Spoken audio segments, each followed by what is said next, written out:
Joined live now by Greens leader Adam Bandt. Adam, thank you for your time. Now, you're renewing your focus on Queensland in particular.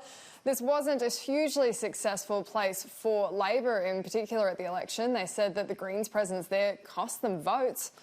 Do you think that you could be doing more harm than good to Labor if you do renew your focus on Queensland?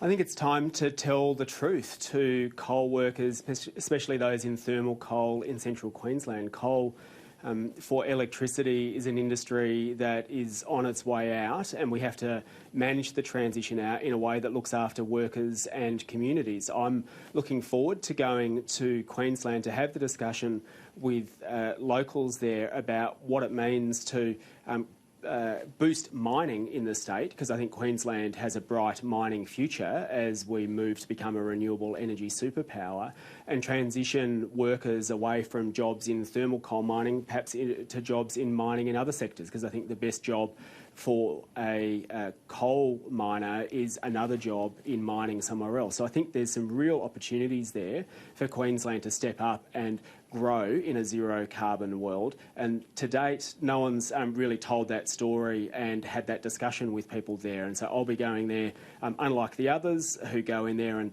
basically tell lies to Queensland workers and Queensland coal workers about this industry continuing on for decades to come. We'll be going there to listen and to tell the truth. A lot of Greens supporters will be pretty sceptical about supporting any kind of mining whatsoever. How are you going to be able to promise that it's zero emissions mining? Well, we're going to need products to sell the rest of the world in a zero carbon economy, and we've got there's a really bright future for places like Queensland. We could be, for example, sending hydrogen out in those ships that go out from places like Mackay. We could send that to our trading partners that are starting to shift their economies to be running on hydrogen. Queensland is a sunshine state, and we should be using the sun that's there to start generating liquid hydrogen. There's other minerals and rare earth elements that are going to be needed as we produce wind turbines and batteries for electric vehicles. So there's a lot of capacity there, provided that we do it properly. We need to make sure that we've got good and stronger environmental standards and consent of local owners, local people and traditional owners in particular. But we are going to need metals and minerals to power a zero pollution economy and to turn Australia into a renewable energy superpower. And I think instead of continuing the lie that we can just keep going with thermal coal forever, let's talk about the opportunities that are there for places like Queensland.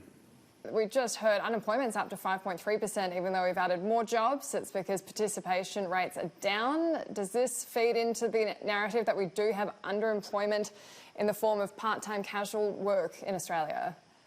We've got a jobs crisis in this country, and we've got an underemployment crisis in particular. We're at the stage where nearly 1 in 3 of our young people either doesn't have a job or doesn't have enough hours of work. And the government trumpets employment and unemployment figures, although they might not so much after today's figures. But what they never talk about is underemployment, which is people who've got jobs but are stuck in jobs where they might have an hour or two here and there and aren't getting enough hours to make ends meet. And we are at crisis level in this country. And what these jobs figures also show is that as well as having a jobs crisis, we've got the climate crisis that's coming in and smashing the economy. And we've seen the impact on agriculture, we're seeing the impact on tourism, and the government has absolutely no plan to deal with it. The government is completely blind to the climate crisis and how it will devastate the Australian economy. And we're going to start seeing businesses go to the wall, and we're going to start seeing